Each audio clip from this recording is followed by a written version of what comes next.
Buenas noches, bienvenidos a esta nueva edición de La Manzana Prohibida, un programa promovido por la Sociedad Secular y Humanista del Perú, que busca popularizar la ciencia, sus teorías y contenidos en un lenguaje que esté al alcance de todos. Y en esta edición especial vamos a hablar con Héctor Aponte, que es egresado de la Universidad Nacional Mayor de San Marcos, es biólogo con la especialidad de botánica, tiene estudios doctorales culminados en ciencias biológicas, también por la Universidad de San Marcos, obtuvo una maestría en ecología, biodiversidad y evolución en la Universidad de París-Sud, dentro de la especialidad de ingeniería ecológica y gestión de ecosistemas.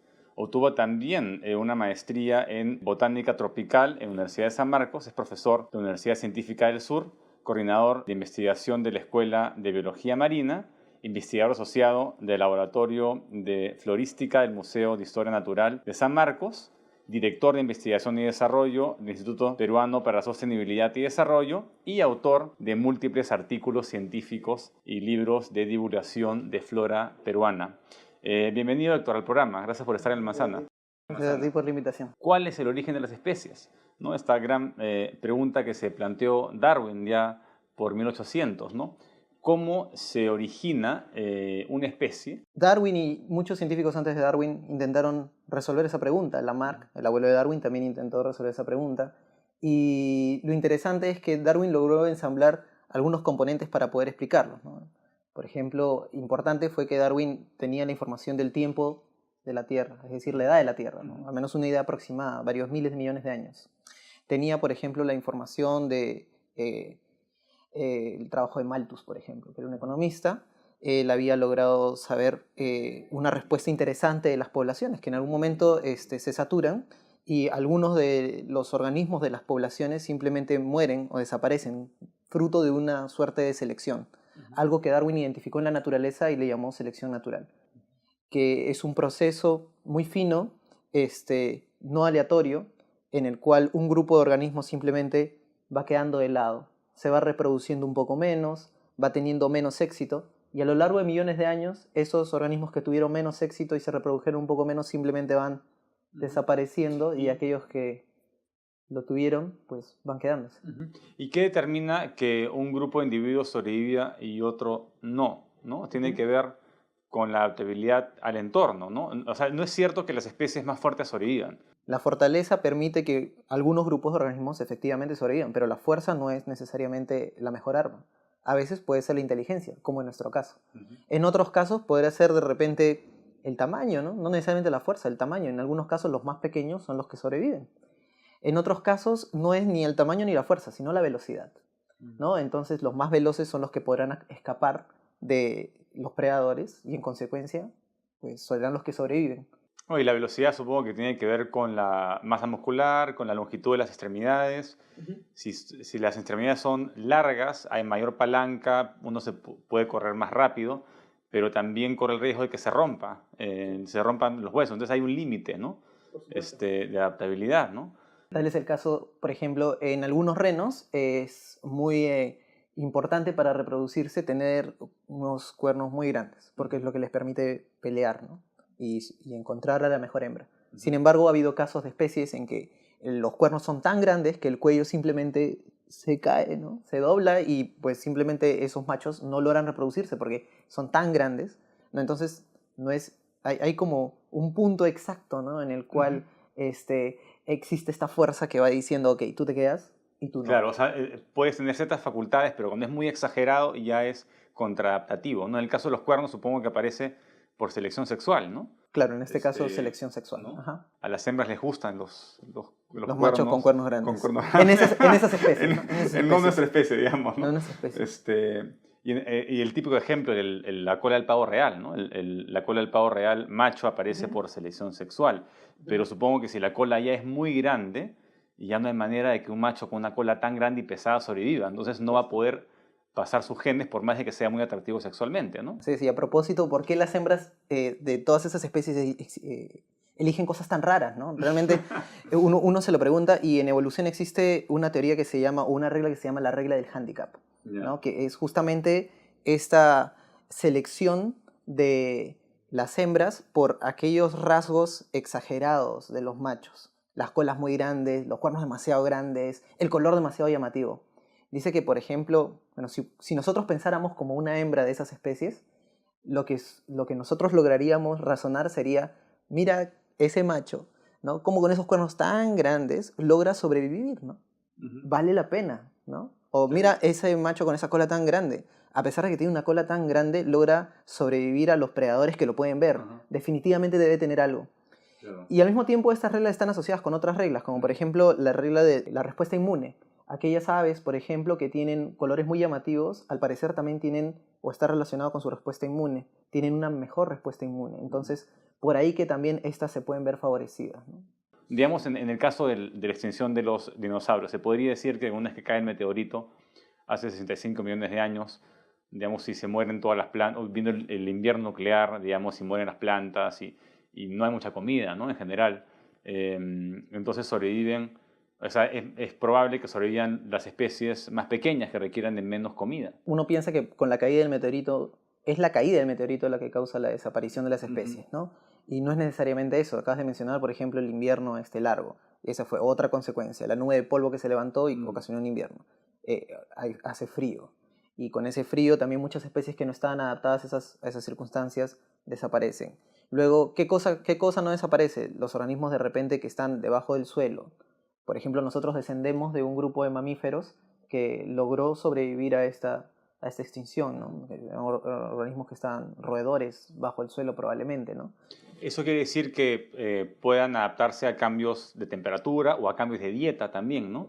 Si están especializados en un tipo de dieta y desaparece esa especie, van a desaparecer también, ¿no? Sí, cambios de temperatura, de dieta, invasiones, ¿no? Por otras especies, ¿no? En este momento muchas especies están desapareciendo a causa de invasiones de otras especies, mientras que otras no, siguen manteniendo su espacio. Como en el caso de las especies que se extinguieron en 1800 por las migraciones, por las colonizaciones, ¿no? Claro. En Australia, por ejemplo, la cantidad de especies de marsupiales que desaparecieron por los mamíferos, ¿no? Por los gatos. Claro, los cerdos, ¿no? los cerdos, los gatos, las cabras y todo lo que el ser humano transportó fueron consecuencia de muchas de las extinciones, ¿no? Interesante.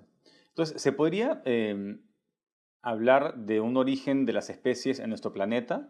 ¿O puede tal vez el ADN o algún tipo de bacteria haber originado en otro planeta y ha sido transportada? O sea, claro, es algo que todavía no se puede responder, ¿no?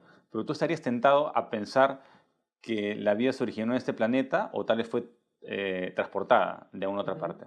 La verdad, no me voy por ninguna de las dos posibles explicaciones, ¿no? La primera que tú dices, que se denomina la panspermia, ¿no? La teoría de la panspermia, en la que es posible que algunas moléculas o inclusive otros organismos hayan sido originados en otras partes del universo y pues hayan llegado, ¿no? Es más, es muy probable que un planeta como Marte pueda haber tenido en algún momento determinado vida. Es probable, pero es una probabilidad, ¿no? No ha sido comprobado, ¿no? Y luego la otra teoría en la que la vida se originó fruto de la combinación adecuada de las moléculas en un momento determinado, bajo unas condiciones determinadas, ¿no? En la Tierra. Es más, o sea, en esta misma teoría uno podría pensar que esto ocurrió no una vez, sino múltiples veces, ¿no? Y probablemente la vida apareció, se extinguió, apareció y se extinguió, y luego pues logró agarrar viada como para mantenerla hasta el momento. Y en algún momento determinado también, simplemente, esa luz podría apagarse. Bueno, ya, entonces no podemos contestar ahorita en este momento si se originó en la Tierra o vino del espacio exterior, o ambas. Está por ahí que se originó en la Tierra y por ahí que también vino, o por ahí que se originó en la Tierra y ya está en otro planeta y se originó en la Tierra, ¿no? Pero lo que sí sabemos es que todas las especies tienen un origen común. Eso es interesante, ¿no? Entonces digamos, todas las especies descienden de un tipo de bacteria primaria o primitiva, ¿no? Sí, podríamos decir de un protobionte.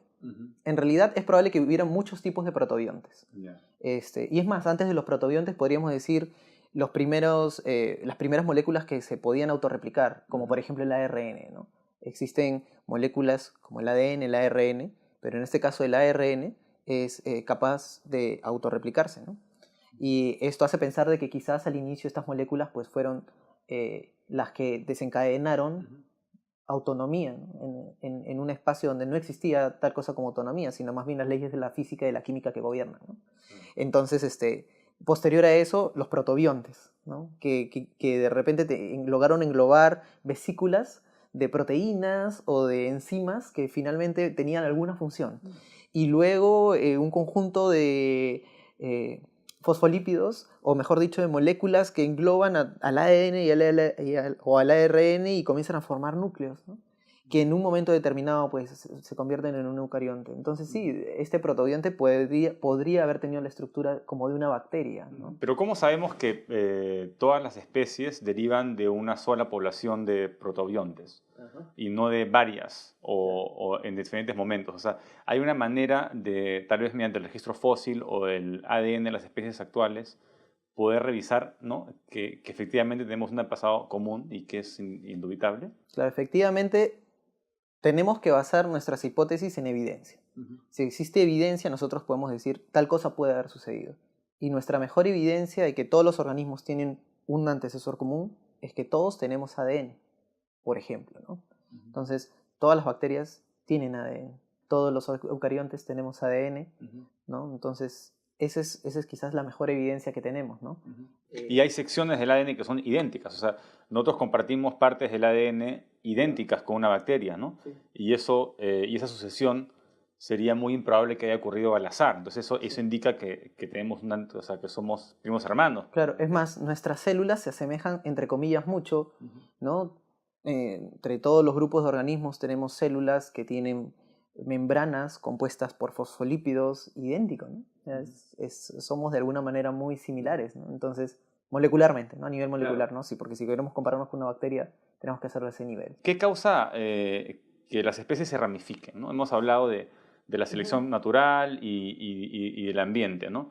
Pero ¿qué podría causar, por ejemplo, que aparezcan las extremidades? O que aparezcan las alas o las garras. La respuesta para todas estas preguntas podría ser porque les dio, aunque sea un poco más de ventaja que al resto. Por ejemplo, las aves descienden de un grupo de reptiles que no podía volar. Entonces imaginemos a este reptil que no podía volar huyendo de un predador, ¿no? Y que en algún momento determinado en este grupo de reptiles que no podía volar aparece una pequeña estructura derivada de las escamas, en este caso una especie de pluma, que le permite siquiera trepar un poquito más en una montaña y huir. Y a lo largo de millones de años, pues lograron tener plumas. Y que en algún momento determinado logra levantar vuelo. Definitivamente eso fue una ventaja en ese instante, ¿no? Pero si volvemos atrás, al inicio de la explicación, eran escamas que simplemente en algún momento comenzaron a darle un poquito más de ventaja. ¿Y mediante qué mecanismos, no? Se habla de selección artificial y también se habla de modificación genética, ¿no? Pero al final se obtiene el mismo resultado, ¿no? ¿Se nos puede explicar un poco de qué maneras el ser humano puede afectar la aparición o la modificación de las especies? A lo largo del tiempo, los seres humanos hemos ido interactuando con las especies que nos rodean. Y fruto de ello, hemos creado un lazo con algunas de ellas, como por ejemplo la manzana, ¿no? Hemos creado un lazo con especies que nos alimentan y de alguna manera siempre hemos tratado de buscar aquello que nos gusta, ¿no?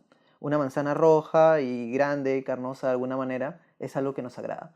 Entonces, por ejemplo, cuando un agricultor quiere producir manzanas, va a ir seleccionando aquellas que le permiten vender su producto. En este caso, manzanas rojas y jugosas. Entonces, por ejemplo, en algún momento determinado él va a terminar teniendo una variedad de manzanas apropiada. Y sin querer queriendo, él va a ir seleccionando las especies. Quizás ahora, en el año 2016, podríamos decir seleccionar manzanas. Pero remontémonos quizás, qué sé yo, a 5 millones de años, o quizás un poco más, cuando todavía ni siquiera éramos Homo sapiens sapiens, sino antes, ¿no? Cuando los organismos iban seleccionando algunas semillas con respecto a otras que no les gustan, ¿no? De repente la selección de esas semillas le daba algo favorable a esas especies con respecto a las otras. A eso podríamos llamar una suerte de selección artificial. La selección artificial no solamente ha hecho que nosotros tengamos aquellas especies que nos gustan más a nosotros, los seres humanos, sino también que juntemos especies. Por ejemplo, el trigo que comemos actualmente es fruto de la fusión de dos especies de trigos primitivos que el ser humano la juntó, ¿no? Los agricultores antiguos hicieron eso, juntaron especies de trigo que les brindaban una cepa de trigo que a ellos les parecía la mejor, ¿no? Entonces, así aparece pues la especie actual del trigo, Triticum aestivum, que es fruto de la fusión de dos especies.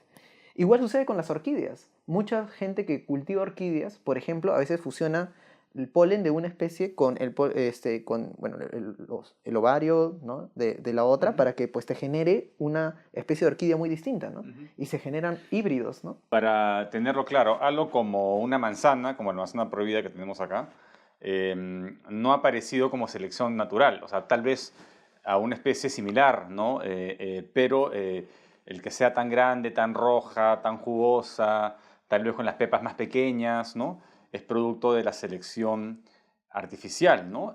Donde las características que nos gustan fueron seleccionadas artificialmente. Entonces, un poco para que nos entiendan, ¿no? Estos dos procesos que son dos caras de la misma moneda en realidad, ¿no?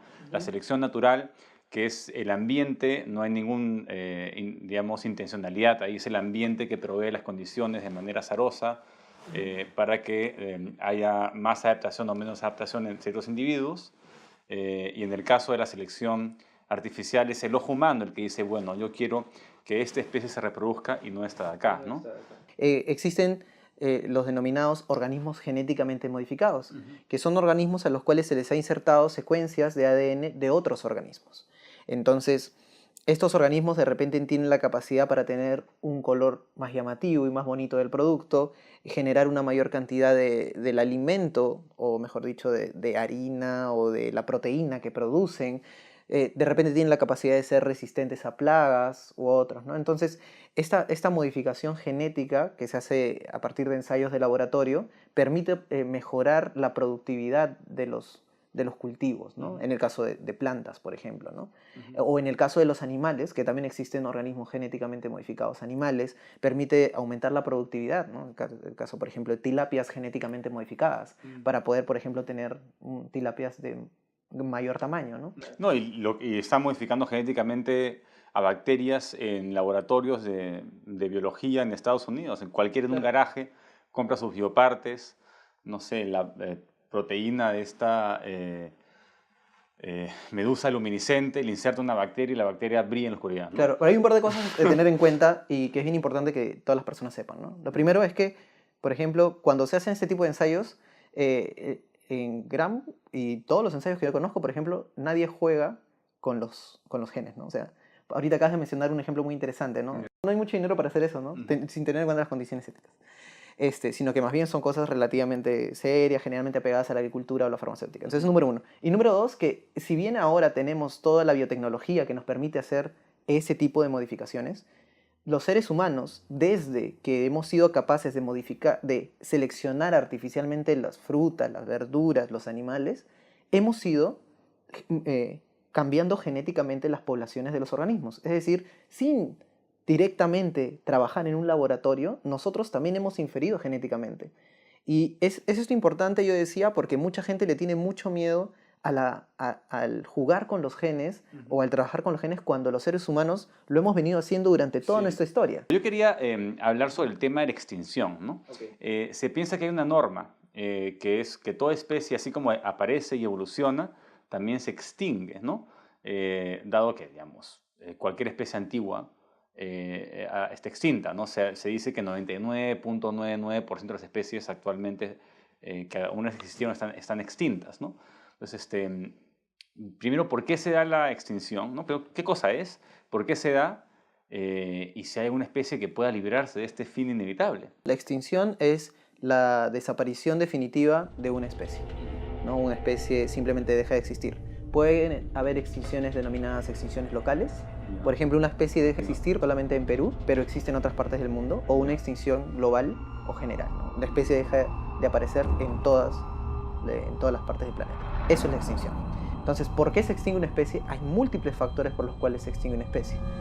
Por ejemplo, puede ser porque un grupo de organismos se ve atacado constantemente por otros, ¿no? Hay una suerte de predación y este ataque es tan fuerte que simplemente diezma la población de estos organismos. En otros casos es, por ejemplo, por cambios climáticos. Los cambios climáticos generan condiciones a las cuales no todos los organismos están adaptados. Por ejemplo, un aumento de temperatura si son muy peludos. Por ejemplo, un aumento de temperatura. ¿No? Si son muy peludos, si tienen problemas de presión, si, por ejemplo, no están adaptados a esas condiciones. Claro, o lo contrario, ¿no? Baja mucho la temperatura y van a sobrevivir los que tengan un mayor pelaje. Por supuesto, ¿no? Entonces, por ejemplo, cambios de temperatura. O color, camuflaje, ¿no? Digamos, no sé, comienza a haber una glaciación y digamos, y los animales que tengan color blanco o color más blanco van a sobrevivir, ¿no? Claro. Y se van a hacer más blancos hasta, digamos, equipararse con el fondo. Podría ser, por ejemplo, competencia, ¿no? Viene una especie de un lado y simplemente te desplaza porque consume el alimento al cual tú estabas habituado, ¿no? ¿No? Las invasiones, por ejemplo, son consecuencias, tienen como consecuencia extinciones de especies. También otros eventos fortuitos, como la caída de un meteorito. También temperaturas de los océanos o el pH de los océanos. Claro, pero si por ejemplo analizamos todos estos factores y vemos el historial de la Tierra en el cambio de todos estos factores, veríamos que la Tierra pues todo el tiempo está cambiando. Todo el tiempo cambia el clima, todo el tiempo cambian las condiciones, todo el tiempo cambian las especies, todo el tiempo hay invasiones. Efectivamente, las especies todas se extinguen. Sin embargo, podríamos tener otra perspectiva a la misma pregunta. Dado que todos los organismos provenimos de un mismo linaje, ese linaje ha subsistido y subsistirá en el tiempo. Por ejemplo, a la pregunta, ¿se extinguieron los dinosaurios? Podríamos decir, sí, efectivamente los dinosaurios se extinguieron. O podríamos decir, no, el linaje de los dinosaurios se mantiene hasta la fecha. Por ejemplo, las aves pertenecen al linaje de los dinosaurios. Es decir, son dinosaurios vivos, ¿no? Comemos dinosaurios a veces en las pollerías. Sí, unos descendientes poco honorables de los dinosaurios, ¿no? Que pero son muy los pollos similares, ¿no? De corral, ¿no? Muy similares, ¿no? O sea, si te das cuenta, por ejemplo, las patas, si tú los ves muy de cerca, parecen mucho a las patas de los dinosaurios, ¿no? Entonces, O sea, digamos que si observas un pollo de un corral, se parece más a un Tyrannosaurus Rex que el pollo se parece a cualquier mamífero. por supuesto, El comportamiento tendría que ¿no? En parecerse, comportamiento, ¿no? en formas, ¿no? Si tú comparas a un gallo versus un tiranosaurio rex, o sea, tienen muchas cosas similares, ¿no? Hasta la forma en cómo caminan. Con el cuello así, seguramente caminando. Y, bueno, no necesariamente el cuello, pero fíjate el largo de las manos, las patas, la forma, hasta se piensa que la forma de reproducción era muy similar. El tiranosaurio rex montaba la hembra tiranosaurio rex de la misma forma como que un gallo monta una gallina. Los tiranosaurios rex y los gallos tenían huevos. Huevos, me refiero a huevos, ¿no? O sea, hay muchas cosas en común realmente, pero nosotros no pensamos, ¿no? Entonces, fíjate cómo la pregunta de que si se extinguen o no se extinguen también... ¿Cuáles son las especies o los ecosistemas más vulnerables con este cambio climático y tales más vulnerables en el Perú? Y segundo, ¿qué podemos hacer para controlar este cambio? Las cimas de las montañas, por ejemplo, son los más vulnerables. ¿Por qué? Porque pues van a cambiar, ¿no? Van a cambiar y van a desaparecer como ecosistema congelado, ¿no? Las cimas de las montañas van a dejar de estar congeladas. Y eso va a tener otras consecuencias, ¿no? Se congelan los glaciares, el agua de allí se libera y pueden ocasionarse avalanchas, pueden ocasionarse que los ríos en un momento determinado estén sobresaturados de agua, digámoslo de esta manera, y en otro momento simplemente ya no estén. Entonces luego los ríos también, adiós. En el Perú ocurre que desaparecen los ríos y luego los ecosistemas de la costa que dependían de esos ríos simplemente en una escala de tiempo de 200 o 300 años simplemente ya no existirían. Y eso es preocupante.